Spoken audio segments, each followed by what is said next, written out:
누가복음 21장 34절에 너희는 스스로 조심하라. 그렇지 않으면 방탕함과 술취함과 생활의 염려로 마음이 둔하여지고 뜻밖의 그날이 덫과 같이 너희에게 임하리라.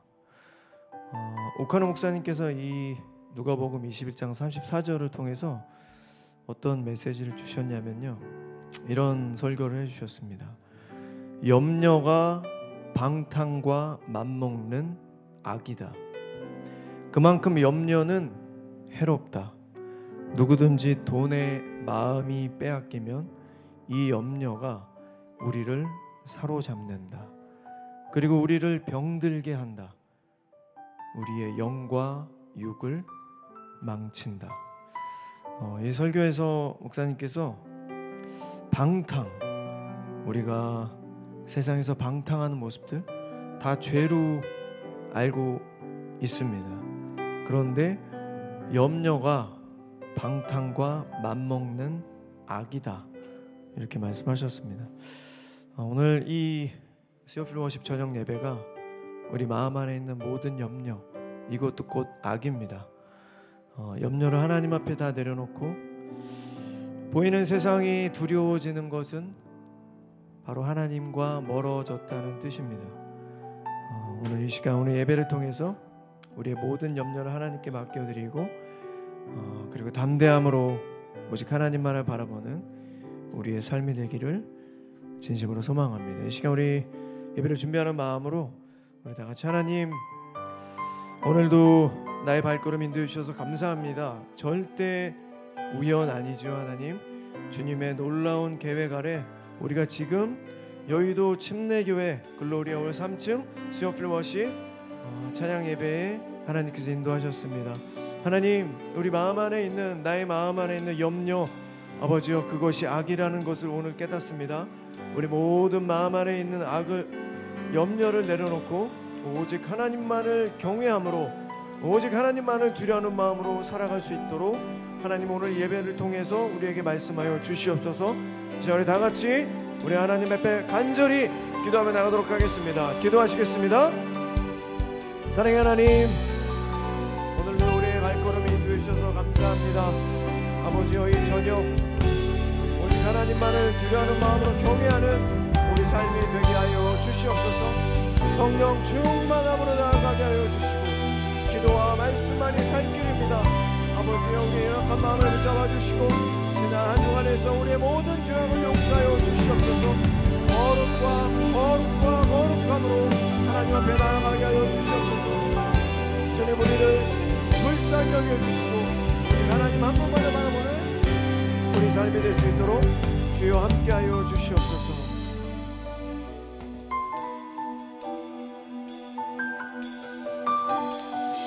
하나님, 오늘 이 저녁 우리의 발걸음 인도해 주셔서 감사합니다. 너희는 스스로 조심하라. 그렇지 않으면 방탕함과 술취함과 생활의 염려로 마음이 둔하여지고 뜻밖의 그날이 덫과 같이 너희에게 임하리라. 아버지여, 하나님께서 말씀하셨습니다. 주님, 방탕함과 염려는 똑같은 악이라 주님 말씀하셨습니다. 아버지, 오늘 이 저녁 우리의 모든 염려를 내려놓고 오늘 예배를 통해 하나님께서 받을 음성과 또 우리의 기도와 말씀을 통해, 찬양을 통해 우리의 모든 염려를 하나님께 맡겨드리고 이 예배를 나가는 순간, 이 예배당을 나가는 순간 진정한 자유함과 담대함과 용기로 이 세상과 싸워 나아갈 수 있도록 새 힘으로 함께하여 주시옵소서. 감사드립니다. 이 시간 하나님을 마음껏 찬양하며 하나님을 높여드리오니 아버지 홀로 영광 받아 주시옵소서. 이 모든 말씀 우리를 위해서 죽으시고 십자가에서 부활하신 살아가신 예수 그리스도 이름으로 간절히 기도드렸습니다. 아멘.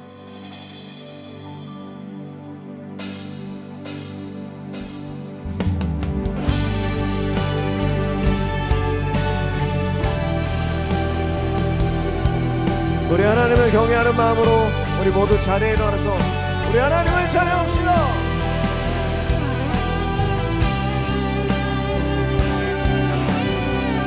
당신은 영광의 왕,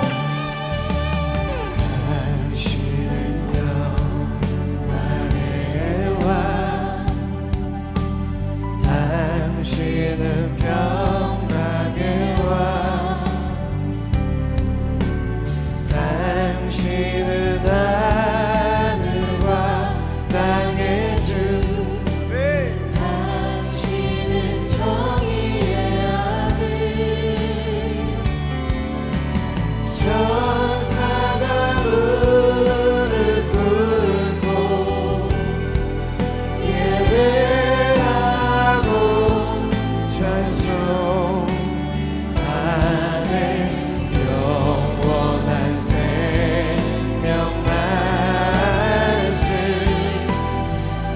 당신은 예수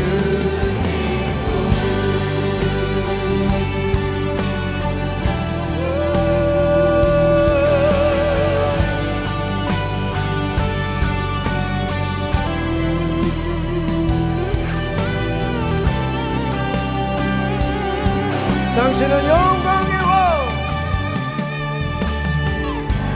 당신은 영광의 왕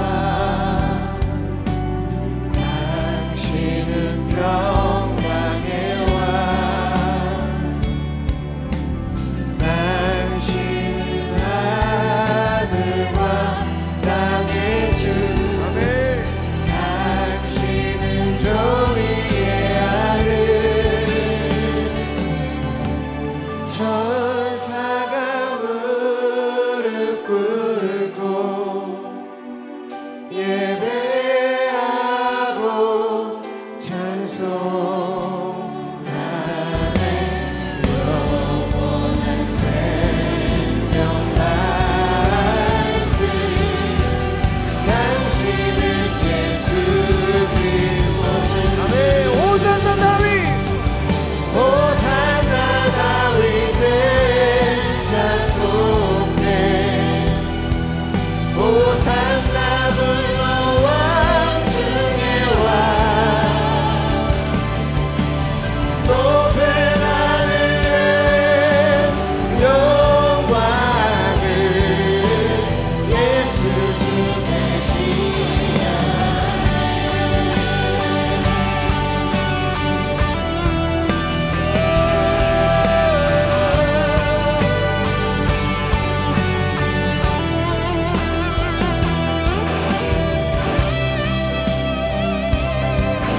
당신은 영광의 왕 당신은 영광의 왕 당신은 평강의 왕 당신은 하늘과 땅의 주 당신은 정의의 아들 천사가 무릎 꿇고 예배하고 찬송하네 영원한 생명 말씀 당신은 예수 그리스도 주 호산나 다윗의 찬송해 호산나 불러 왕 중의 왕 높은 하늘에 영광을 예수 주께 호산나 다윗의 찬송해 호산나 다윗의 찬송해 호산나 불러 왕 중의 왕 높은 하늘에 영광을 예수 주 계시야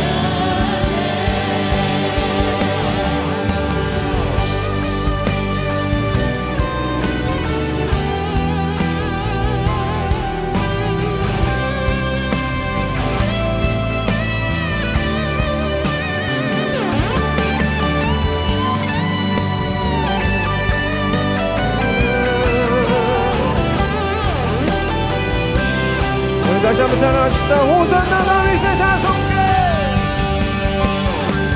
호산나 다윗의 찬송해 호산나 불러 왕 중의 왕 높은 하늘에 영광을 예수 주 호산나 다윗의 찬송해 하나님을 찬양합시다.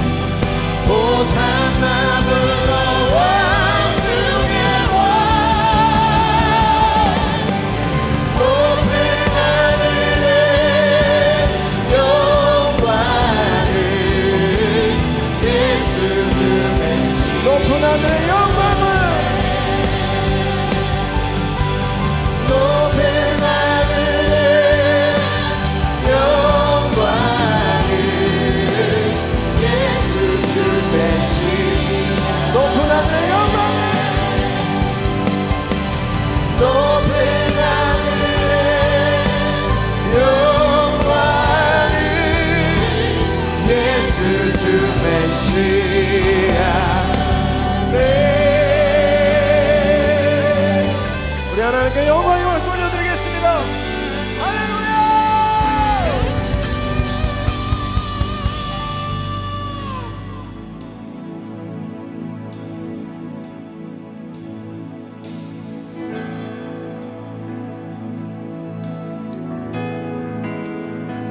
여러분, 우리의 모든 마음을 다해서 우리 하나님을 찬양합시다. 우리가 살 길은 오직 기도와 말씀뿐입니다.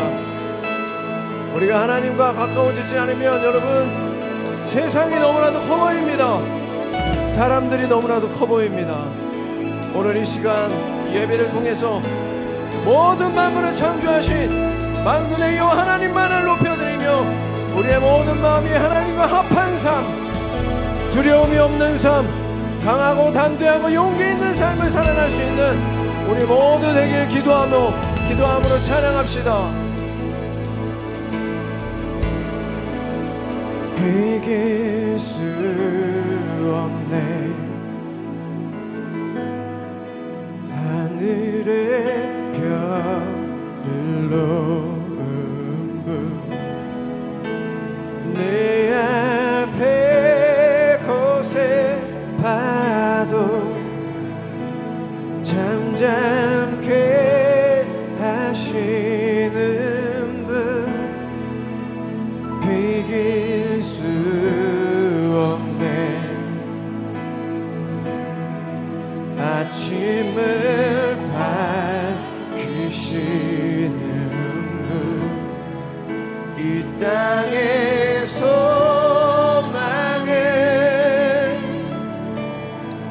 주의 사랑 안에 있네 주 광대하시네 영원토록 놀라운 영광의 예수 누구도 비교할 수 없네 그는 예수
기쁨의 노래 주시네.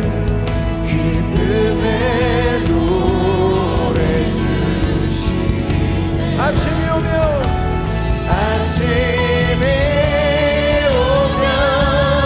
자녀된 우리 찬양해.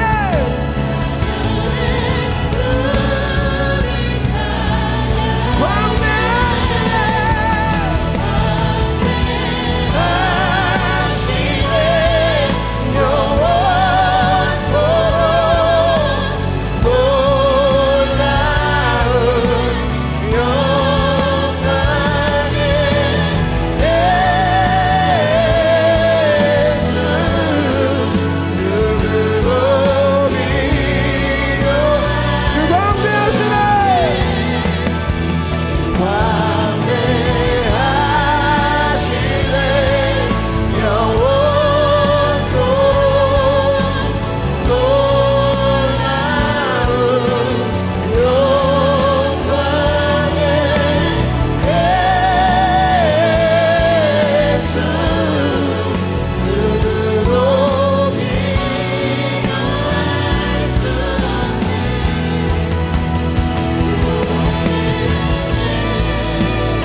목소리만 주 광대하시네.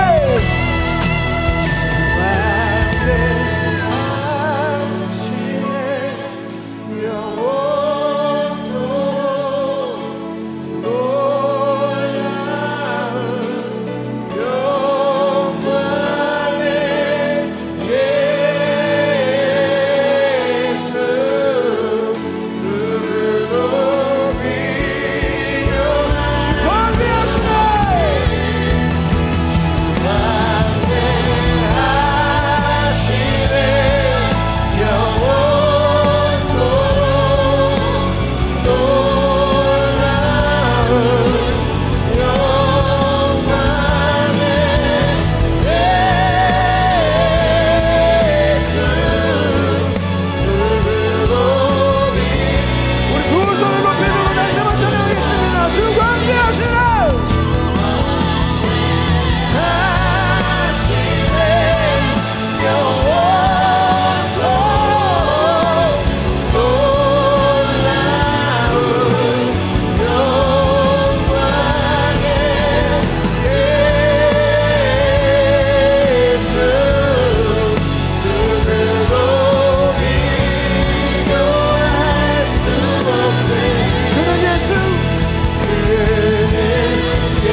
오 주의 신실하신 그 사랑 온 땅과 하늘 위에 계셔 홀로 영원하신 이름. 이 시간 말씀을 위해서 다시 한번 기도합시다. 여러분, 하나님의 주권을 인정합시다. 우리의 모든 삶에 하나님의 인도하심과 하나님의 주권.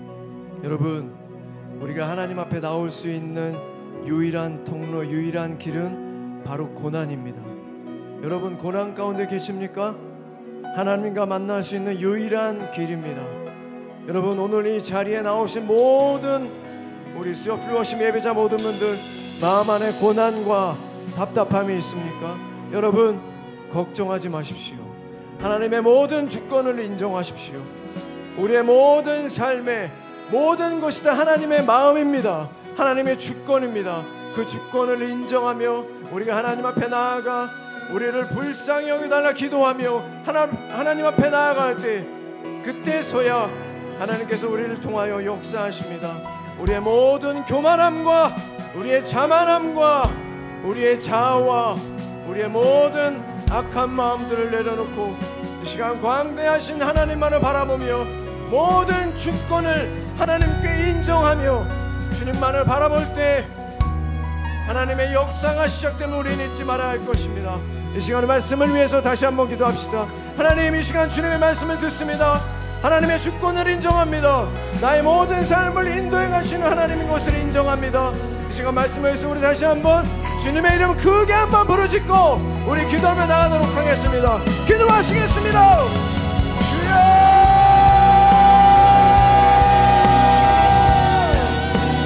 하나님, 주님의 주권을 인정합니다. 하나님의 인도하심을 인정합니다. 아버지, 우리의 모든 죄를 위로하여 주시며 우리의 모든 생각들을 내려놓고 온전히 하나님만을 바라봅니다. 주여, 우리를 불쌍히 여겨주시옵소서. 아버지여, 나의 발걸음을 인도하셔서 감사드리며 하나님의 말씀하시는 귀 기울이며 주님의 말씀이 우리의 마음속 깊이 새겨지게 하여 주시옵소서. 살아계신 하나님만을 바라보는 소망합니다. 예배 가운데 함께하여 주시며 모든 악한 마귀를 떠나가게 하여 주시옵소서. 모든 악한 마귀를 떠나가게 하여 주시옵소서. 모든 악한 마귀를 떠나가게 하여 주시옵소서.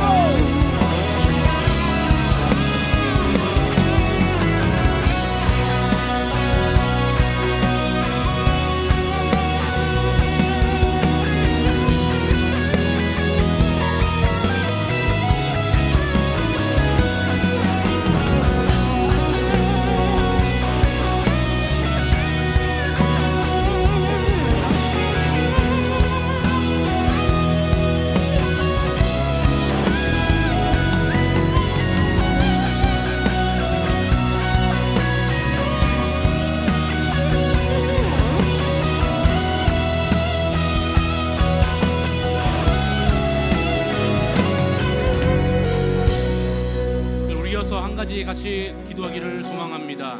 여러분, 수요 피러십을 함께 또 세워가고 이끌어가고 있는 우리 저와 또 두 분의 목사님을 위해서 한번 기도해 주십시오. 우리 수요 피러십에 주님의 말씀을 잘 대언할 수 있도록 또 잘 준비되어져서 하나님의 말씀을 또 잘 선포할 수 있도록 기도해 주시고요. 또 찬양 인도를 하고 있는 김신희 간사님과 우리 수요 피러십 찬양팀을 위해서 같이 한번 중보해 주시면 좋겠습니다. 우리 수요 피러십 섬기는 자들을 위해서 같이 한번 기도를 부탁드립니다. 기도하겠습니다. 하나님 감사합니다. 우리 수요 피러십 아버지 하나님, 정말 섬기는 자들이 있습니다. 하나님 아버지 하나님, 저를 포함해서 아버지 하나님 3명의 목회자와 아버지 하나님 또한 아버지 하나님 주님, 또 이 아버지 하나님과 이 찬양 인도를 하고 있는 김신희 간사님, 또한 아버지 하나님 수요 피러십 하고 있는 모든 지체들 찬양팀원들 한 사람 한 사람 잡아주셔서 주님의 말씀을 잘 기억할 수 있고 또 하나님의 주님의 아버지 찬양으로 우리 예배를 잘 열고 잘 섬길 수 있도록 도와주시기를 소망합니다.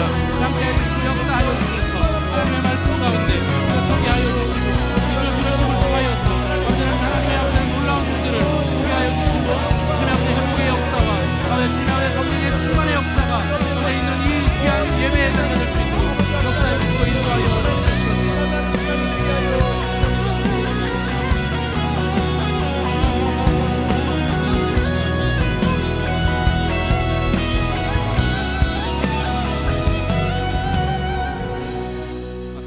감사합니다. 오늘도 우리가 주님의 말씀 앞에 섭니다. 주님, 우리의 마음을 정결케 하여 주시고 또 우리가 예배드리기에 합당한 마음을 부어주시며 또 우리의 마음이 또 좋은 밭으로 잘 경작되어서 주님의 말씀이 잘 심겨져 30배, 60배, 100배의 열매를 맺고 결실을 맺는 우리의 삶이 될 수 있도록 주님 인도하여 주시옵소서.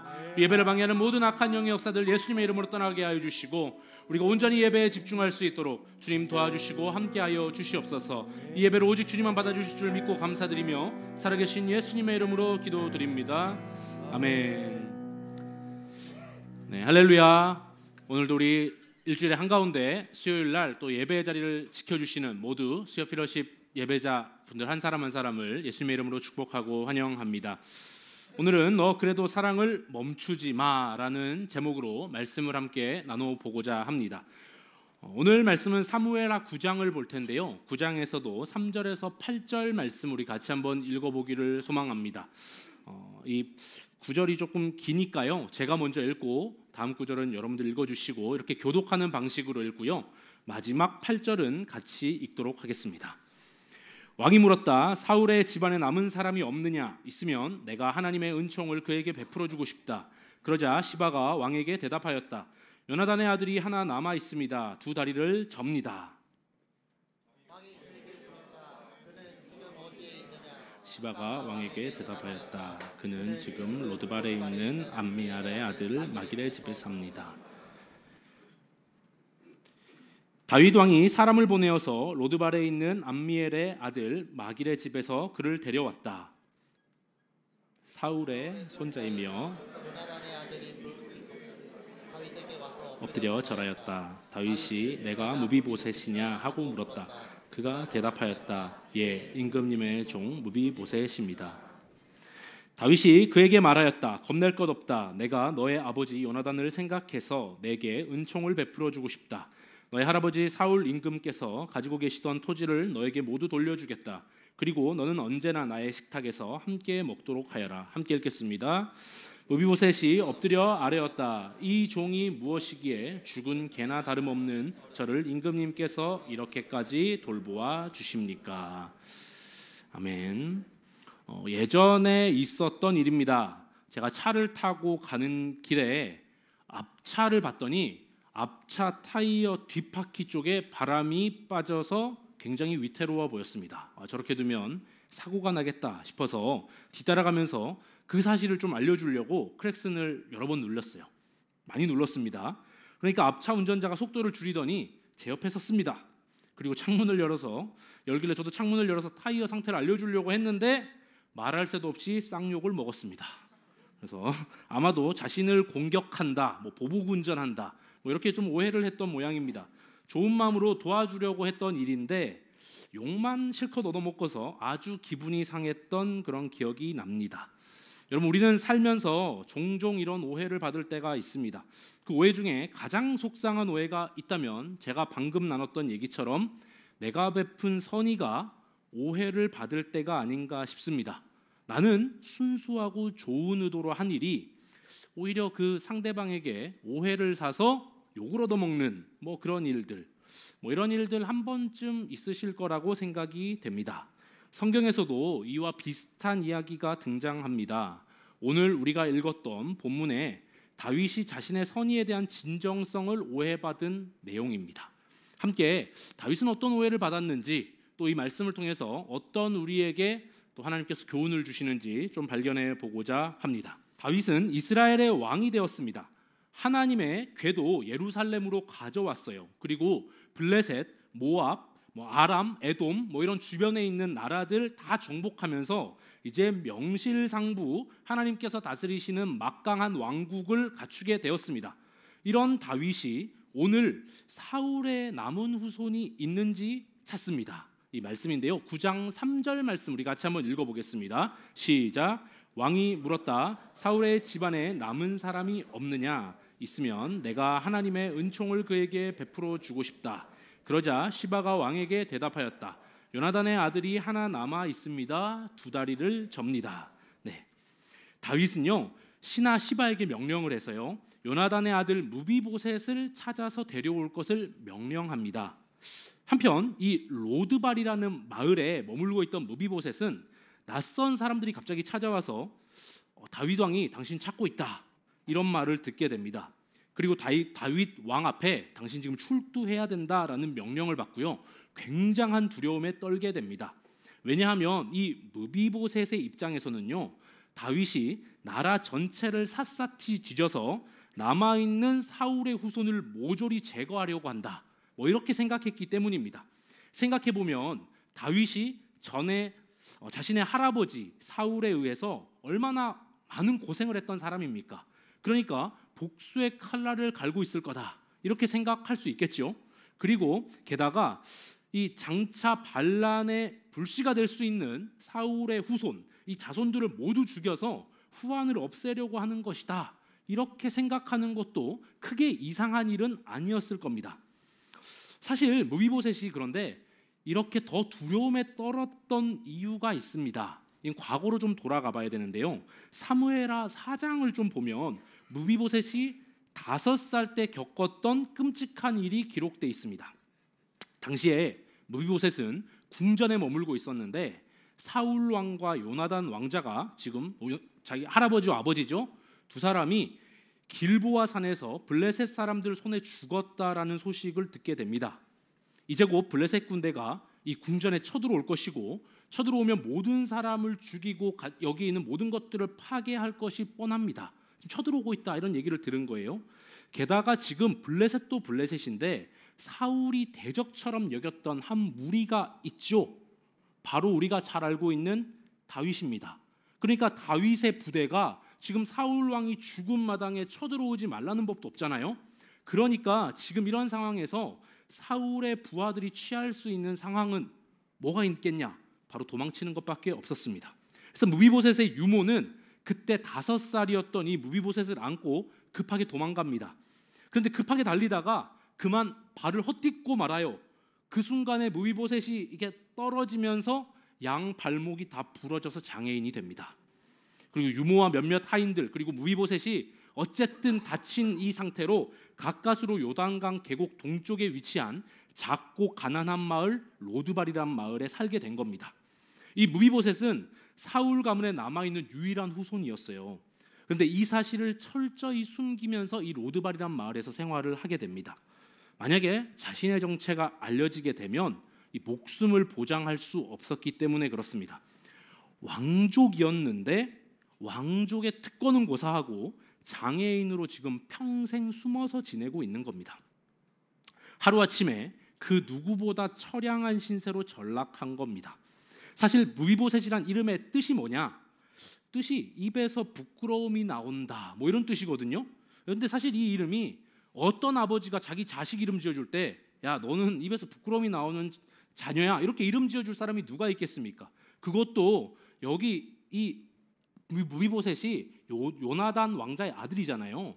왕자가 누가 자기 아들 이름을 그렇게 지어주겠어요? 그러니까 이렇게 지었을 리가 없지요. 그래서 자세히 성경학자들의 얘기를 이렇게 들어보면 역대상에 보면 무비보셋의 이름을 무립바알이라고도 부릅니다. 그래서 신학자들 중에는 무비보셋이 지금 다윗에게 안 들키려고 신분을 숨기려고 자신의 이름을 무비보셋이라는 가명을 썼다라고 주장하는 신학자들도 꽤 많이 있습니다. 어찌됐건 지금 무비보셋이 얼마나 지금 처량한 상황인지 아시겠죠? 지금 이 마음속에 피해의식이 가득할 거고 분노, 좌절감 뭐 이런 것들로 가득했을 겁니다. 그리고 생각했겠죠. 야, 이 비참한 자기 자신의 처지를 이렇게 바라보면서 이 일에 대한 원인과 책임이 대체 누구한테 있는 거냐? 얼마나 많이 생각을 했겠습니까? 사실 그 어떤 것도 무비보셋 잘못은 아니잖아요. 그렇죠. 여러분 무비보셋 잘못은 아닙니다. 5살이면 사실 우리 제 딸 지우가 만 5살 이렇게 되거든요. 그러니까 지금 그 정도로 어린 애인데 지금 아기처럼 작을 때 자신의 의사와 전혀 상관없이 도망가다가 넘어진 것도 자기가 넘어진 것도 아니에요. 유모가 떨어뜨린 거고 그러니까 그래서 장애인이 되었죠. 그리고 신분 숨긴 채 숨어서 작고 가난한 동네에서 죽은 듯이 지내야 하는 이 상황들 얼마나 답답하고 화가 나고 속상했겠습니까? 그런 무비보셋이 자라면서 자신에 관한 이야기를 유모나 아니면 또 사울의 하인들로부터 수도 없이 들었을 겁니다. 사실 무비보셋 당신은 사울 왕족이고 후손이고 요나단 왕자의 아들입니다. 이런 얘기 많이 들었겠죠. 그리고 이 얘기를 할 때 그 사람들 꼭 이 얘기를 했을 겁니다. 그런데 이 모든 일의 원흉은 바로 누구 때문이냐면 다윗 때문입니다. 이 얘기를 수도 없이 들었을 겁니다. 그러니까 무비보셋도 이 불행의 원인이 다 다윗 때문이다라고 생각했을 겁니다. 그도 그렇게 생각할 수 있겠죠. 왜냐하면 따지고 보면 자신의 할아버지와 아버지가 블레셋의 죽임을 당하게 된 것도 모두 다윗 때문이라고 생각할 수 있었을 겁니다. 그리고 다윗만 아니었다면 자신은 계속 왕족으로 살았을지도 모르죠. 도망가다가 생긴 불의의 사고도 없었을 거고 이렇게 지금 비참하게 살아가는 일 모두 없었을 거다 생각했을 겁니다. 한 목사님은 이렇게 자란 무비보셋이 자신의 불행의 원인을 계속 밖에서 찾고 남 비난하고 세상을 향한 원한 속에서 갇혀서 자신의 참된 정체성과 자신이 처한 삶의 한계를 계속해서 이 문제를 회피하는 데 익숙한 사람이었을 거다 이렇게 분석하기도 하더라고요. 이 무비보셋의 상황 조금 이해가 좀 되시나요? 어떤 상황인지 좀 와닿으십니까? 저는 사실 조금 와닿습니다. 저 이 얘기를 할까 말까 굉장히 고민했는데 제가 초등학교 때 교통사고를 크게 당한 적이 있습니다. 어느 정도냐면 자전거 타고 가다가 부딪혀서 한 7m를 떴습니다. 이게 가속력에 의해서 그 아파트 2층 높이로 떴다가 제가 떨어졌는데 거의 뭐 이렇게 떨어졌어요. 그래서 뭐 납작하게 키 큰 대자로 개구리처럼. 그래서 지금은 웃지만 제가 그때 병원에서 1년 동안 입원해서 누워서 지냈습니다. 일어나지도 못했어요. 그래서 깨어나면 얘 장애인 된다라는 얘기도 들었고 뭐 정상적인 생활을 못할 거다 이런 얘기도 많이 들었습니다. 근데 이 교통사고 낸 사람 지금 이름도 제가 잘 모릅니다. 그런데 청도 소싸움 유명한 청도에 사는 미혼 남자였는데 여자친구랑 과속하고 막 얘기하면서 전방 주시 안 하면서 과속하다가 저를 쳤어요. 그 사람 생각하니까 진짜 열받더라고요. 제가 이거 다치고 나서 얼마나 열받았는지 모릅니다. 학창 시절 내내 사춘기 그 시절 내내 그 사람 생각하면서 너무너무 열받고 근데 한 번도 병문안을 안 왔거든요. 그래서 그런 인간이 어떻게 있지? 이런 생각을 했습니다. 그도 그럴 게 제가 왜 그랬냐면 제가 이 얘기를 사실 잘 안 했습니다. 그런데 뭐 지금은 이제 하는데 그 당시에 제가 뭐 그렇게 떨어졌으니까 뭐 다리도 부러지고 머리에 금도 여러 군데 가고 얼굴도 뭐 사실 막 다 찢어지고 못 알아볼 정도였어요. 막 다 붓고 코뼈도 제가 부러졌습니다. 코뼈가 부러졌는데 당시 의료 기술로는 이게 다 성인에서 다 이게 자라고 난 다음에 부러진 코뼈도 뭔가 이게 고칠 수 있고 수술할 수 있대요. 그래서 제가 코뼈가 부러진 채로 학창 시절 중학교, 초등학교, 중학교, 고등학교 이렇게 보냈어요. 그러니까 이 외모에 굉장히 민감할 때 아닙니까? 예민하고 그럴 때 얼마나 제가 그게 막 상처가 되고 화가 났는지 모릅니다. 그 인간만 없었으면 나 이런 삶을 살지 않았을 건데 하필 왜 내 인생에는 남들이 겪지 않는 이런 일이 있는가? 제 주변에 그런 사람이 한 명도 없었거든요. 그래서 한 명도 없고 오히려 저는 뭐 저랑 급이 다르다고 생각할 수 있지만 그 교통사고 나서 지금 교수님들 이지선 씨 있잖아요. 그분 얘기 들으면서 그래 이런 분도 이런 일이 있구나 그러면서 제가 위로를 받았던 기억이 납니다. 제 주변에 그런 사람이 한 명도 없었어요. 근데 왜 하필 나에게 이런 일이 있는가? 제가 정말 많이 그 사람을 원망하고 화가 났던 기억이 납니다. 그런데 아무튼 다시 돌아가서 이렇게 17년, 18년 정도 자라온 무비보셋입니다. 두 다리가 다 저려서 못 걸어요. 그냥 못 걷는 사람입니다. 근데 다윗이 자기를 찾고 있다. 이 말 들었을 때 얼마나 큰 공포감을 느꼈을지 조금 이해가 되시나요? 다윗 앞에서 이제 서게 된 무비보셋은요 두려움에 떨게 됩니다. 왜냐하면 20년을 나의 의지와 상관없이 지금 비참하게 살아왔잖아요. 근데 이제 이렇게 내 목숨도 20년 동안 비참하게 살았는데 이렇게 끝나는구나. 자신의 비참함과 죽음의 공포가 얼마나 심했던지 그 다윗 왕이 무비보셋아 이렇게 자기 이름을 부르거든요. 그런데 그 이름 부르는 왕 앞에서 자기를 뭐라고 표현하냐면 네, 저는 당신의 종입니다. 저는 죽은 개 같은 사람입니다. 이렇게 얘기를 하거든요. 그런 그에게 다윗 왕이 생각지 못할 말을 합니다. 우리 다윗이 뭐라고 했는지 한번 읽어보겠습니다. 같이 한번 읽겠습니다. 시작. 다윗이 그에게 말하였다. 겁낼 것 없다.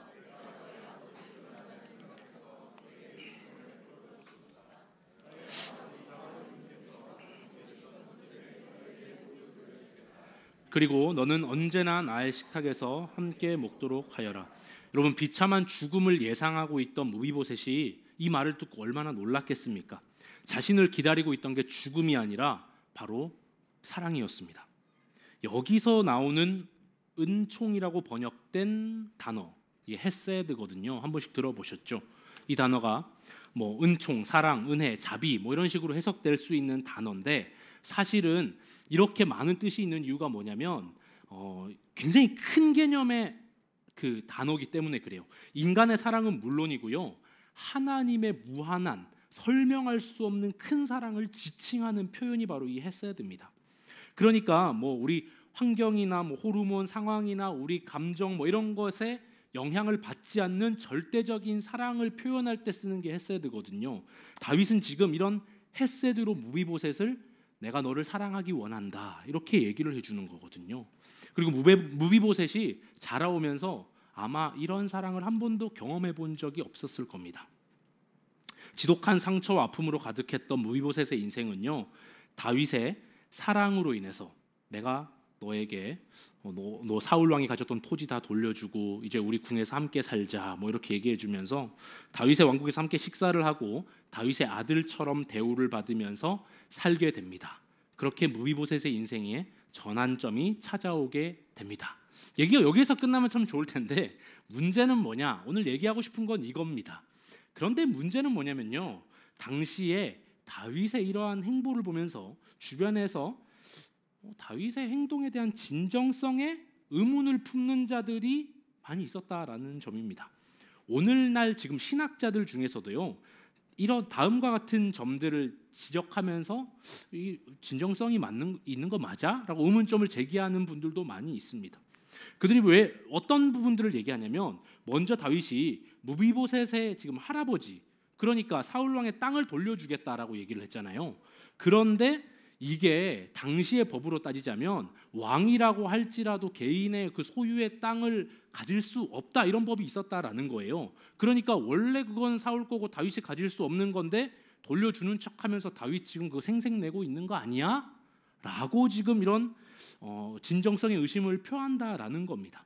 그리고 지금 왕궁에 들어서 너 이제 우리 왕궁에서 같이 살자, 같이 이제 밥 먹자, 밥 먹으면서 지내자 이렇게 얘기했던 것도, 이게 그러니까 이 무비보셋을 중심으로 해서 사람들이 모여져 가지고 사울을 따르던 사람들이 반란을 일으킬까봐 감시하려고 자기 왕궁에 같이 데려다 놓은 거 아니냐, 뭐 이렇게 그 진정성을 의심하는 그런 비판들이 많이 있었다라는 거예요.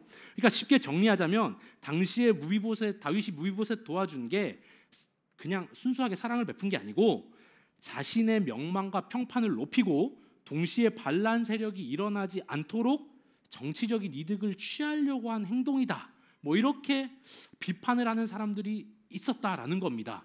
지금도 신학자들 중에 그런 사람들이 있다는 거고요. 충분히 뭐 가질 수 있는 생각이라고 생각합니다. 그리고 게다가 이게 그 주변에 있었던 사람뿐만 아니라 무비보셋도 의심했을 수 있겠죠. 무비보셋도 다윗 왕이 나한테 갑자기 왜 이렇게 잘해줘? 왜 이렇게 뭘 사랑을 해줘? 이렇게 의심하면서 뒤에 들리는 사람들의 말을 들으면서 진정성을 의심했을지도 모릅니다. 그런데요, 저는 여기서 몇 가지 지점만 살펴봐도 우리는 다윗의 진정성이 있다라는 것을 알 수 있습니다. 제가 다윗의 변호사는 아니지만 말씀을 보면서 다윗의 진정성을 의심할 수 없겠다라고 생각했던 건 뭐냐면, 먼저요, 이스라엘을 포함한 당시 고대 사회에서는 장애인이 왕이 된다, 이것은 상상도 할 수 없는 일이었다는 점입니다.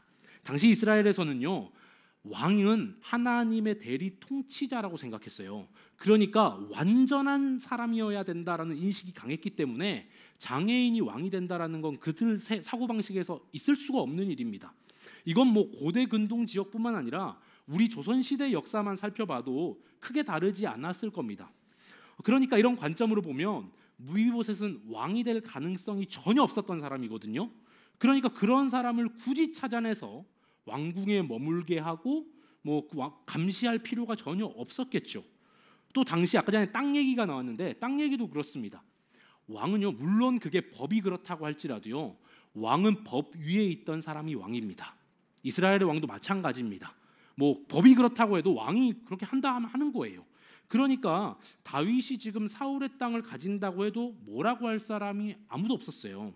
굳이 그러니까 무비보셋에게 내가 이 땅 너 사울 왕의 땅이니까 돌려줄게라고 했던 이유가 없었을 거다라는 얘기입니다. 물론 뭐 이렇게 하면 혹자의 말들처럼 야, 무비보셋 도와줘가지고 사람들한테 인기나 명망을 얻을 수 있는 것 아니야? 라고 생각하실 수도 있겠는데요. 그럴 수가 없는 게 반대로 무비보셋을 도와주지 않는다고 해서 비난할 사람도 전혀 없었다라는 거예요. 심지어 사무엘하 8장 14절 말씀, 이 후반부 말씀 보면요, 이런 말씀이 있습니다. 같이 한번 읽어보겠습니다. 시작. 다윗이 주님께서 다윗이요, 어느 곳에 출전하든지 주님께서 그에게 승리를 안겨주셨대요. 그 당시에. 그러니까 당시에는요, 다윗이 지금 승승장구하고 있던 때라는 겁니다.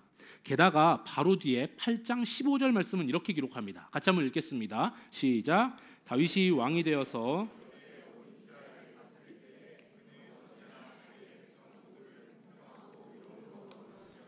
성경은요, 다윗이 자기 백성 모두를 공평하고 의로운 법으로 다스렸다라고 평가하고 있습니다. 그러니까 종합해 보면 이런 말입니다. 최전성기를 지금 누리고 있고 사람들로부터 충분히 명망과 인기도 얻고 있는 그러한 때에 다윗이 무엇이 아쉬워서 장애를 가져서 자신에게 어떠한 위협도 되지 않는 사울 손자를 굳이 찾아내 가지고 호의를 베풀겠냐 이겁니다. 그러니까 정치적인 의도를 가지고 그렇게 했을 리가 없다라는 겁니다. 그러니까 다윗의 이런 사랑을 베푼 행위가 그런 다른 어떤 의도를 갖고 있었던 건 아니다라는 것이죠. 당시 다윗 역시도요, 이러한 오해를 받을 수 있었다라는 것을 분명히 알았을 겁니다. 그리고 자기의 이 선의가 오해를 받는 것이 다윗 역시 달갑지 않았을 거예요. 하지만 그럼에도 불구하고 다윗은 수소문 끝에 신하를 시켜서 요나단의 아들 이 무비보셋을 찾아서 데려옵니다. 굳이 왜 무비보셋을 찾아서 데려온 걸까요? 왜 다윗이 사울의 후손이 있냐, 요나단의 아들을 왜 찾아서 굳이 데리고 온 걸까요? 자기가 사람들한테 이 오해받을 수 있잖아요. 충분히 오해받을 수 있는 상황인데 굳이 왜 그렇게 했겠냐라는 겁니다. 이것에 대한 이유는요, 다윗은 요나단과의 언약을 기억했기 때문입니다. 사실 오래전에 사울에게 쫓겨서 죽음의 위기에 처했을 때 요나단이 다윗을 도와준 적이 있습니다. 여러분, 여기 수요 피러십에 꾸준히 나오신 분들은 예전에 임순균 목사님께서 전했던 요나단이 다윗의 생명을 구해준 내용 혹시 기억하시는 분들 계십니까? 요나단이 다윗 생명을 구해줬거든요. 사울 왕이 죽이려고 할 때 알려줘가지고 구해줬어요. 바로 그때 요나단의 큰 사랑을 경험했던 다윗은요, 요나단과 그때 언약을 맺었습니다. 뭐 어떤 언약이냐? 어떤 일이 있어도 나는 요나단 당신과 의리를 지킬 거고 요나단 당신의 자손들에게도 똑같은 사랑을 나는 베풀 거다. 이것은 하나님이 증인이시고 하나님 앞에서 내가 맹세한다. 이렇게 언약을 맺었거든요. 비록 이 무비보셋은요, 이 사실을 전혀 알지 못했을 겁니다. 하지만 무비보셋은 다윗이 그날 요나단과 맺은 언약, 그 언약으로 인한 사랑의 대상이었습니다. 다시 말해서 요나단의 큰 사랑을 경험한 다윗이 무비보셋이 지금 살아있다라는 걸 알게 돼서 무비보셋에게 사랑 베풀려고 찾게 된 겁니다. 또 혹자는 이렇게 얘기할 수 있겠죠. 야, 그러면 무비보셋 좀 더 어릴 때 찾지 그랬냐? 왜 17년, 18년 동안 뭐 했냐? 이제 와서 뭐 하냐? 진작 찾지. 이럴 수도 있겠는데 사실 다윗의 진정성이 의심된다. 이렇게 의문을 품는 사람도 있을지도 모릅니다. 하지만 다윗의 상황이 그동안에 여의치가 않았어요. 왜냐하면 대외적으로는 왕이 된 다음에 이제 여기에서 자리를 잡아야 되니까 적군들과 수차례 전쟁하느라고 바빴고, 대내적으로는 왕권 다지면서 국가 안보를 이게 확립하는데 주력을 다했거든요. 그러니까 그런 어떤 무비보셋을 지금 찾는 그런 여유나 여력이 없었던 겁니다. 그런데 이제 주변 강대국들을 정복하고 행정적인 조직들도 어느 정도 갖춰지니까 이제 요나단의 그 사랑을 내가 갚아야 되겠다라는 것이 생각이 났고 그 언약을 잊지 않고 요나단의 아들이 혹시 있는가 찾아 나선 겁니다. 사랑하는 피러십 예배자 여러분, 그런데 제가 지금까지 다윗과 이 무비보셋 얘기를 좀 해봤습니다. 이 이야기를 들으면서 누군가의 모습이 좀 떠오르지 않으십니까? 교회를 조금 다니신 분들이라면 좀 기억하실 텐데 어떤 모습이 하나 떠오르지 않으시나요? 저는 이 모습을 보면서요, 다윗의 모습이 마치 예수님께서 우리에게 보여주신 그 사랑을 좀 떠올리게 되었습니다. 여러분, 죄짓고 하나님을 떠나서 하나님의 원수가 된 우리를요, 하나님께서는 찾아서 불러주셨습니다. 우리가 주님 앞에 나오게 될 때요, 얼마나 두려운 마음이 드는지 모릅니다. 나오기 전까지 계속 피해 다니겠죠. 이러저러 피해 다니다가 결국 나오게 될 때 굉장히 두려운 마음이 듭니다. 야, 나를 벌하시고 나 저주하시고 영원한 사망을 선언하는 거 아니냐? 하나님이 날 용서해 주실까? 이런 별별 마음들이 다 들겠죠. 그런데 그때 우리 하나님께서도 다윗처럼 겁내지 마, 괜찮아 라고 말씀하시면서 죽음이 아니라 사랑으로 우리를 대해 주셨습니다. 더 나아가서 야, 이제는 내 것이라고 주장할 수 없는 빼앗겼던 에덴, 그렇죠? 우리 모두 에덴을 다 빼앗겼잖아요, 죄로 인해서. 그런데 다시 그 천국의 땅의 상속자로 우리를 허락해 주십니다. 내가 너에게 땅을 돌려줄게, 너에게 천국을 허락해 줄게. 그리고 하나님의 가족의 한 사람, 하나님의 자녀로 받아들여서 영원한 왕이신 그분과 함께 식사하며 함께 지낼 수 있는 사람으로 대해 주셨다라는 겁니다. 여러분, 이렇게 보면 참 처참하고 비참한 인생을 살았던 무비보셋, 그게 무비보셋 단지 그 무비보셋 얘기가 아니고 그 무비보셋이 바로 저와 여러분입니다. 무비보셋은 억울했을지 모릅니다. 아까 얘기했던 것처럼 야, 이게 내 탓입니까?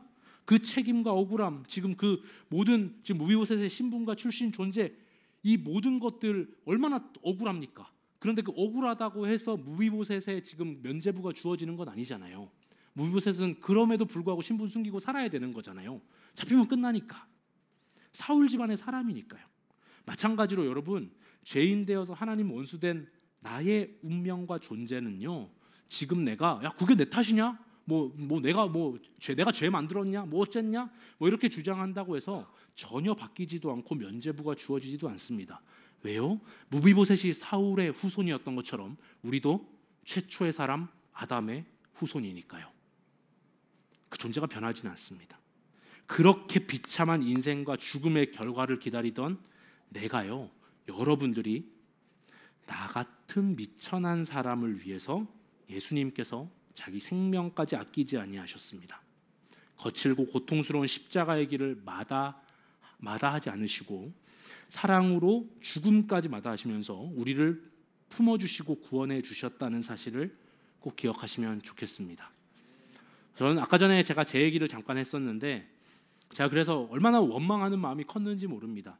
근데 제가 예수님을 인격적으로 만나고 주님의 사랑을 경험하면서 제가 원망이 하나님의 그 섭리하심을 인정하고 감사함으로 바뀌게 됐습니다. 제가 그 시간을 겪으면서 주님을 많이 찾았어요. 참 외로움 속에서, 참 그 답답한 마음 속에서 하나님을 찾으면서 예수님을 인격적으로 만나게 되고 주님을 더 깊게 만나게 되는 계기가 됐습니다. 여러분, 이렇게 은혜를 받은 자는요, 은혜를 받은 것에서 끝나서는 안 됩니다. 다윗이 지금 무비보셋에게 헤세드와 같은 사랑을 베풀겠다라고 말하는 이유가 어디에 있습니까? 바로 자신이 요나단에게 그러한 사랑을 받았기 때문입니다. 마찬가지로 진짜 예수님의 사랑을 받고 감격해 본 사람은요, 그 사랑을 받기만 하고 가만히 있을 수가 없습니다. 그러므로 다윗이 요나단의 은혜와 사랑을 기억하면서 요나단의 자녀 무비보셋에게 사랑을 베풀어 줬던 것처럼 우리도 예수님께 놀라운 사랑을 받았다면 하나님의 잃어버린 자녀인 그 영혼들에게 사랑을 베풀어야 마땅합니다. 하나님의 사랑 받았다고 내가 감사하다 이렇게 막 자랑만 하면서 그 사랑을 이웃과 형제들에게 베풀지 않는 사람은요, 하나님의 사랑을 진정으로 받은 사람이 아닐지도 모릅니다. 왜냐하면 하나님의 사랑은요, 자연스럽게 흘러 넘치도록 되어 있기 때문입니다. 예수님께서는 이렇게 말씀하셨습니다. 용서하심을 적게 받은 자는 적게 사랑하고 많이 용서받은 사람은 많이 사랑한다. 누가복음 7장 47절에서 말씀하셨는데요. 그러므로 피러십 예배자 여러분, 지금 하나님으로부터 많은 사랑과 용서를 받았다고 혹시 느끼십니까? 여러분, 예수님의 사랑을 받으신 분들 맞으시지요? 네, 너무 작은데. 예수님의 사랑과 은혜 받으신 분들 맞으시죠? 네. 그렇다면요, 우리도 마땅히 다른 사람들에게 후하게 사랑을 베풀고 용서를 베풀어야 합니다. 요한일서는 이렇게 말씀합니다. 우리 같이 한번 읽어보겠습니다. 시작. 그리스도께서 우리를 위하여 자기 목숨을 버리셨습니다. 이것으로 우리가 사랑을 알게 되었습니다. 그러므로 우리도 형제 자매를 위하여 목숨을 버리는 것이 마땅합니다. 말씀을 정리합니다. 반주를 좀 해주시고요. 제가 서두에 선의를 베풀었다가 오해받는 경우에 대해서 이야기를 한번 해봤습니다. 그거 진짜 속상한 일이고 화나고 요즘 말로 킹받는 일입니다. 얼마 전에 많은 기업들이 좋은 의도로 요즘에 사회 공헌 활동을 많이 한다고 해요. 사회적 기업 이런 얘기하죠. 그런데 이 기업들 가운데 순수하게 남을 돕기 위해서 시작한 일이 그 일 자체로 평가를 받지 못하고 그 속에 어떤 기업 이미지나 이윤 남기려고 하는 일 아니야? 라고 이런 평가를 받는 경우가 많아서 참 속상하다라는 한 CEO의 인터뷰를 본 적이 있습니다. 기업도 그리할진데 여러분, 교회는 어떨까요? 사실 저는 교회는 더 하다고 생각합니다. 예전에 제가 이슬람권에 가서 무슬림이죠. 이슬람권에 있는 친구를 사귄 적이 있습니다. 이 친구를 사귀기 위해서 참 많은 시간과 공을 들였어요. 심지어 이 친구가 한국에 오기도 했어요. 그래서 막 가가지고 같이 막 관광도 시켜주고 그냥 친구가 되고 싶었습니다. 그리고 또 그 당시에 친구 좀 어려워하는 일이 실직이 되고 해서 어려운 일이 있어서 위로해주고 싶었어요. 그리고 무엇보다 이 친구를 위해서 예수님의 사랑을 좀 전해주고 싶었습니다. 그게 답니다. 그래서 친해지게 됐고 마음도 나누게 되는 좋은 관계가 됐다고 생각했는데 예수님 얘기를 딱 꺼내니까 태도가 돌변했습니다. 그 친구가 제가 그 친구에게 대했던 진심의 마음에 그 동기를 의심한 겁니다. 저는 진심으로 그 친구를 대했고 그 친구에게 내게 가장 소중한 그 예수님을 전해주고 싶었던 것뿐인데 제 마음을 오해한 거예요. 아, 너 지금 계속 그거 전하려고 나한테 접근한 거구나, 이렇게 오해한 거죠. 사실 그리스도인으로 살면서 이런 일은 매우 흔한 일입니다. 우리가 예수님의 사랑을 전해서 뭐 그렇게 대단한 큰 이윤을 남기겠습니까? 그냥 내가 경험한 사랑을 전달하고 싶고 진리이신 예수님을 알게 돼서 참 행복을 얻게 되기를 원하는 거잖아요. 근데 사람들이 그 진정성을 몰라줄 때가 참 많습니다. 또 뭐 예수님 전하는 것뿐만 아니라 이런 것도 있을 겁니다. 내가 예수님께 받은 사랑을 잘 흘려내 보내주기 위해서 교회 안에서 여러 가지로 섬기고 애쓰고 그 다음에 뭐 봉사하고 막 그 사람을 위해서 막 힘썼는데 아, 저거 너무 나대네. 지 욕심, 지 야망 챙기려고 저러네. 인기 얻으려고 저러네. 이런 구설수에 오르는 일도 얼마나 많습니까? 주님 위해서 사랑 흘려보내주려고 했다가 하면 좋은 말 들을 때보다 싫은 소리 들을 때가 훨씬 많아요. 이것 때문에 나 섬기는 거 싫고 사랑하기 싫습니다라고 얘기하는 사람 정말 많이 만나봤고 저도 그런 생각 많이 해봤습니다. 제가 경험한 일만 나열해봐도 그런 속상한 일이 끝도 없을 겁니다. 이렇게 우리가 예수님의 사랑을 전하고 주님의 마음을 가지고 그 헤세드를 전달해 주려고 하면 누군가 나의 의도를 왜곡하고 오해를 하는 경우가 너무 많다라는 거죠.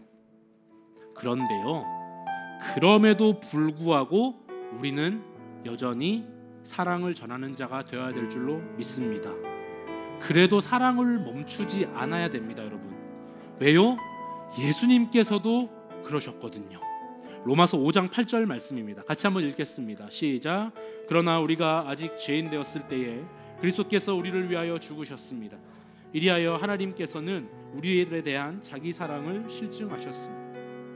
여러분, 예수님께서는요 지금도 자신의 사랑을 수없이 거절당하고 계십니다. 그럼에도 계속해서 사람들의 마음 문을 두드리고 계시는 거예요. 멈추시지 않으십니다. 그런데 예수님의 사랑을 경험한 우리들이 어떻게 좀 오해받는다고 해서 이 일을 멈출 수 있겠습니까? 요나단의 사랑을 경험하고 그 은혜를 경험했던 다윗은요 그 사랑을 잊지 않았을 뿐만 아니라 설령 자기 행동이 누군가에게 오해를 받을지 몰라도 적극적으로 무이보셋을 찾아서 사랑을 전달해 줬습니다. 여러분, 이 다윗처럼 우리도 예수님의 사랑을 받은 자들이라면 잃어버린 하나님의 자녀들, 아직 예수님의 사랑을 잘 모르는 그 사람들, 우리 형제와 자매들, 이런 사람들에게 마땅히 그 사랑을 흘려보내줘야 될 겁니다. 성경은 이렇게 말씀합니다. 갈라디아서 6장 9절입니다. 같이 한번 읽겠습니다. 시작. 선한 일을 하다가 낙심하지 맙시다. 여러분, 선한 일을 하다가 되어 있는데 여기서 선한 일의 가장 대표가 뭐겠습니까? 형제를 사랑하는 일입니다. 사랑을 흘려보내는 일이에요. 이 일 하다가 포기하는 사람 너무 많습니다. 저 예수님 믿어요 하지만 사랑 흘려보내는 거 이제 그만할게요. 이런 사람 너무 많습니다. 하지만 여러분, 때가 이르면 거두게 될 겁니다. 여러분, 우리의 중심은 예수님이 아십니다. 다윗이 사람들이 오해에도 흔들리지 않을 수 있었던 이유가 무엇이었을까요? 제가 말씀을 준비하다가 이거였구나 하고 다 깨달음이 왔습니다. 그게 뭐냐면요, 옛날에 다윗이 지금 한참 전이거든요.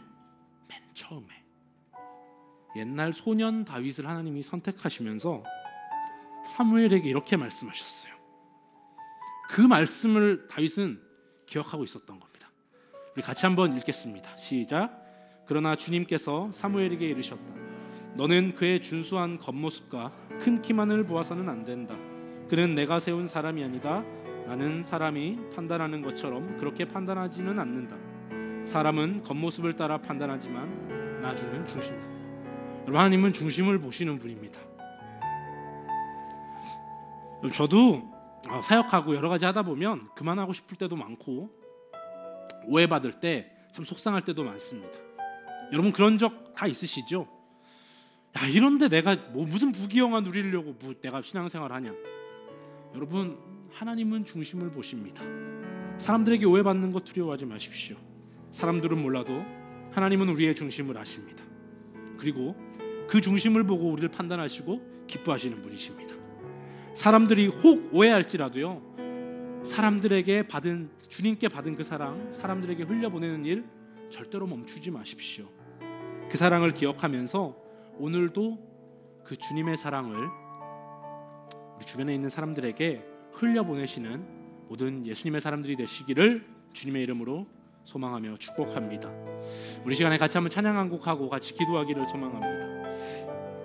그는 사랑이라는 찬양인데요, 잘 모르실 수도 있습니다. 그런데 가사를 좀 보시면서 함께 좀 하나님의 사랑을 기억하면 좋겠습니다. 주님이 먼저 우리를 이렇게 사랑하셨습니다. 그리고 우리가 이 사랑을 받고 이제 그 사랑을 우리가 흘려보낼 차례입니다.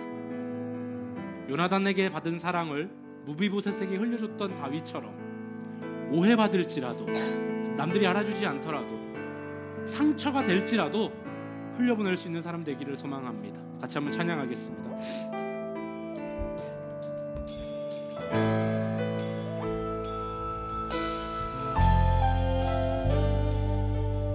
어떤 색으로 그릴 수 있을까? 하나님 그 사랑, 넘치는 사랑 온 땅에 차올라. 에덴의 복이 되었네.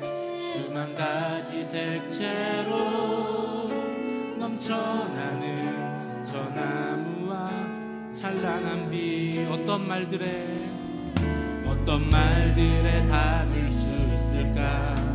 하나님 그 사랑, 참 사랑이신 하나님, 항상 당신과 내가 되었네. 풍성한 사랑으로 그분의 작품 주의 시로 그는 사랑에서 사랑으로 그는 사랑 끊임없이 기다리시는 그는 사랑으로 죽음까지 거친 십자가의 길 걸으시네. 그는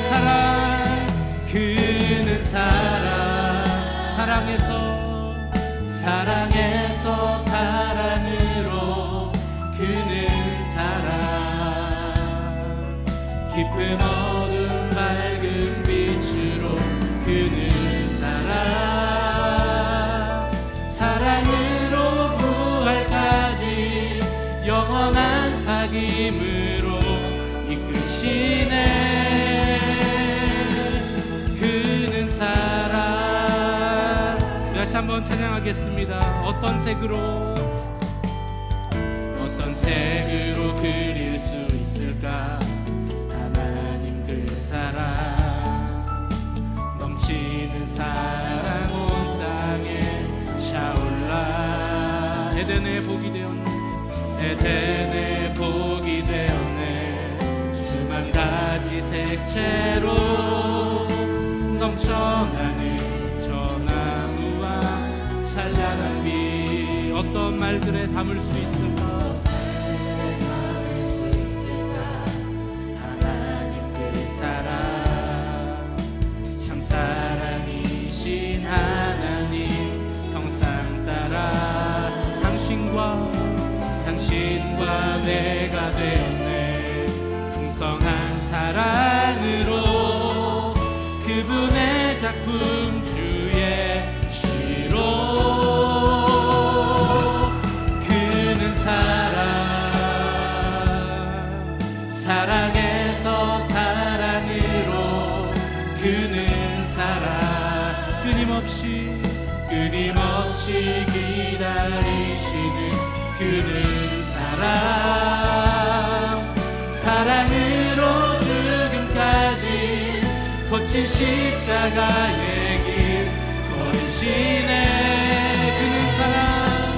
그는 사랑에서 사랑으로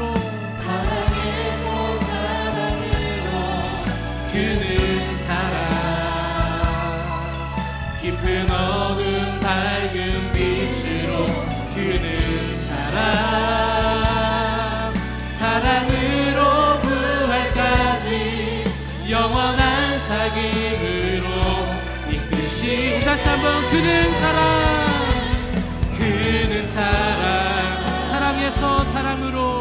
사랑에서 사랑으로 그는 사랑 끊임없이 기다리시는 그는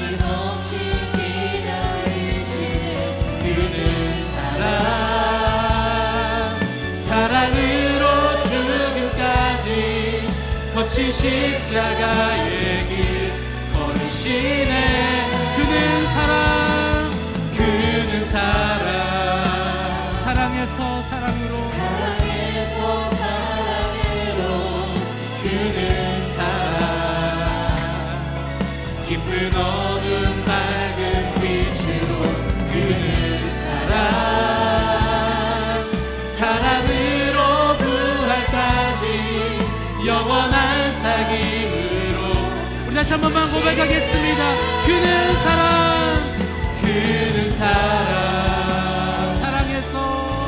사랑에서 사랑으로 그는 사랑 끊임없이 기다리시는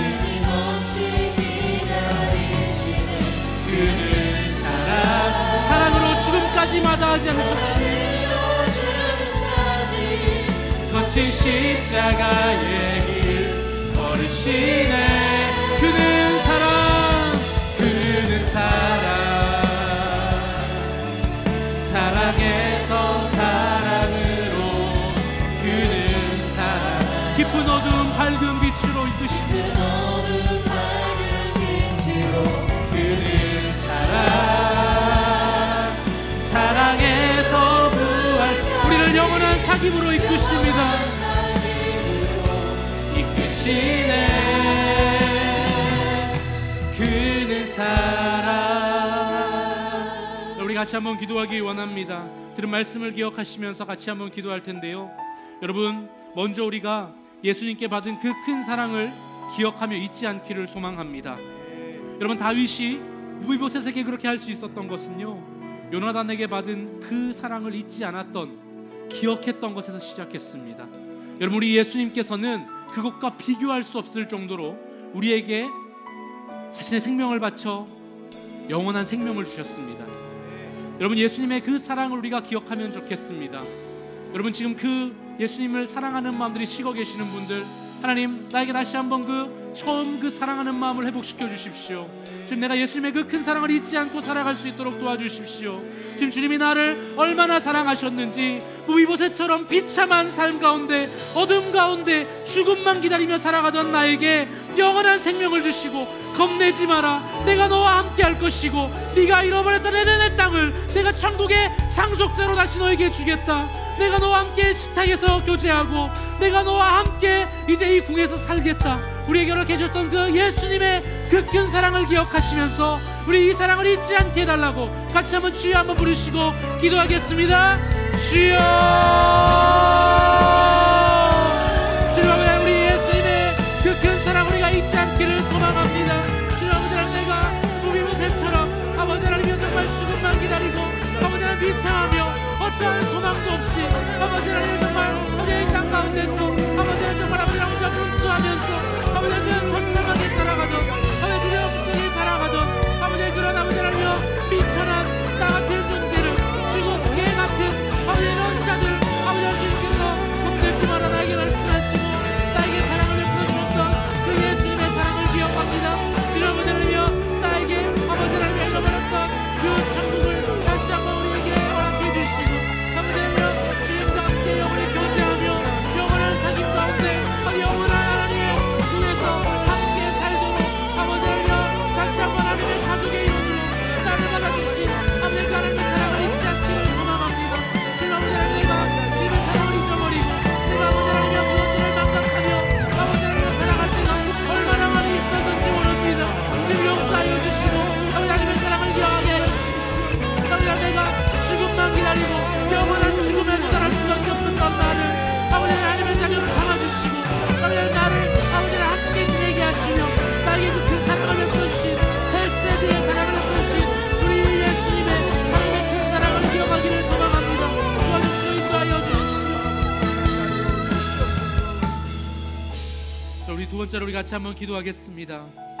여러분, 우리가 받은 그 큰 사랑을 잃어버린 하나님의 자녀들에게, 또 우리 형제 자매들에게 흘려보내는 우리가 될 수 있기를 소망합니다.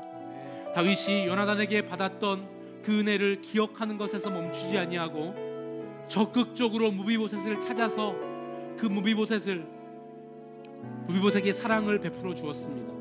여러분, 우리 예수님의 사랑을 받은 자들은 이 사랑을 잃어버린 하나님의 자녀들에게 나누어 줄 사명이 있는 줄로 믿습니다. 예수님께서 우리에게 부탁하셨습니다.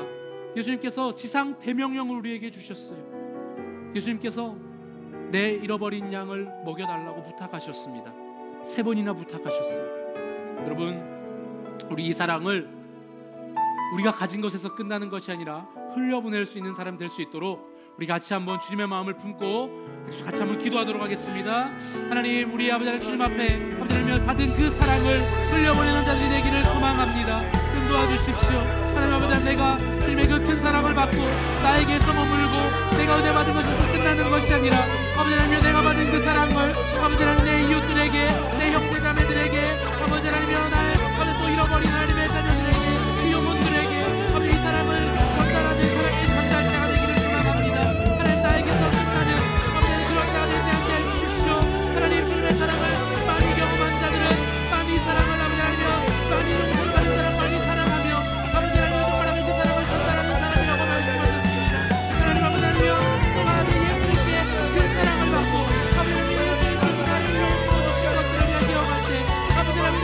그 큰 사랑을 아버지를 위해 전달할 수 있는 전달자로 살아가기를 소망합니다.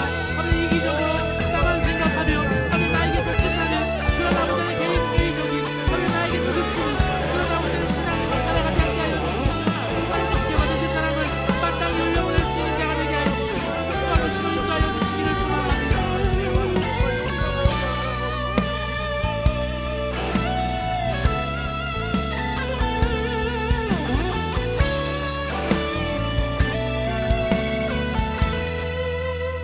마지막으로 한 가지 우리 같이 한번 기도하겠습니다. 여러분, 예수님 사랑을 흘려보내다 보면요, 그 의도에 대해서 오해받을 때가 있습니다. 때때로 내가 주님을 위해 섬기는 일도 다른 사람들에게 좋은 소리를 못 들을 때도 많이 있겠죠. 하지만 여러분, 다윗이 그러했던 것처럼 여러분, 중심은 하나님이 아신다라는 사실을 꼭 기억하면 좋겠습니다. 여러분, 주님을 바라보면서 묵묵하게 그래도 사랑하는 것을 멈추지 마십시오. 이 시간 같이 한번 기도할 때, 하나님, 제가 때때로 오해받을 때가 있고 때때로 주님 일하면서 섬기면서 신앙생활하면서 참 좋은 소리 못 들어서 속상하고 상처받을 때도 많이 있습니다. 하지만 주님, 내 마음을 아시고 중심을 주님께서 아심을 기억하게 해주십시오. 사람의 위로를 기대하는 것이 아니라 하나님의 위로를 바라보고 여전히 그래도 사랑하는 일을 예수님처럼 이어나가는 제가 될 수 있기를 소망합니다. 우리 같이 한번 이 기도 제목을 가지고 같이 한번 기도하겠습니다. 하나님, 주님의 일들을 하고 주님의 아버지의 마음들을 가지고 사랑을 흘려보내다 보면 하나님, 좋은 말을 듣기보다 오해받을 때도 많이 있고 아버지 하나님, 그 진정성에 대해서 의심받을 때도 있고 아버지 하나님, 정말 주님의 일들을 잘 해보려고 했는데 아버지 하나님, 나에게 상처되는 말들을 들을 때도 있습니다. 하나님, 그럴 때 그만하고 싶은 생각도 들고 속상한 마음도 들고 아버지 하나님, 정말 아버지 하나님, 내가 다 아버지 하나님 정말 무엇 때문에 이렇게 하는가 아버지 하나님, 화도 나고 아버지 하나님, 마음이 괴로울 때도 있습니다. 하나님, 주님을 바라보면서 이 중심을 주님께서 하신다라는 생각을 가지고 예수님이 그러하셨던 것처럼 우리가 아버지 하나님 묵묵하게 사람들이 알아주지 않더라도 아버지 주님의 사랑을 실증해내고 확증해내며 그 사랑을 흘려보내는 사람 될 수 있도록 도와주십시오. 도와주시고 인도하여 주십시오. 아버지 하나님, 주님의 아버지 우리가 사랑으로부터 위로를 기대하는 것이 아니라 아버지 하나님, 참 위로 되시고 평화 되시며 우리 아버지 하나님 영원한 상급 되신 주님을 바라보며 아버지 주님께 위로를 얻으며 주님의 일들을 묵묵히 감당하며 그래도 아버지 하나님, 주님의 사랑을 전달하는 일을 계속해서 이어나갈 수 있는 시간 될 수 있도록 또 여기 있는 모든 필요하신 될 수 있도록 도와주시고 인도하여 주십시오.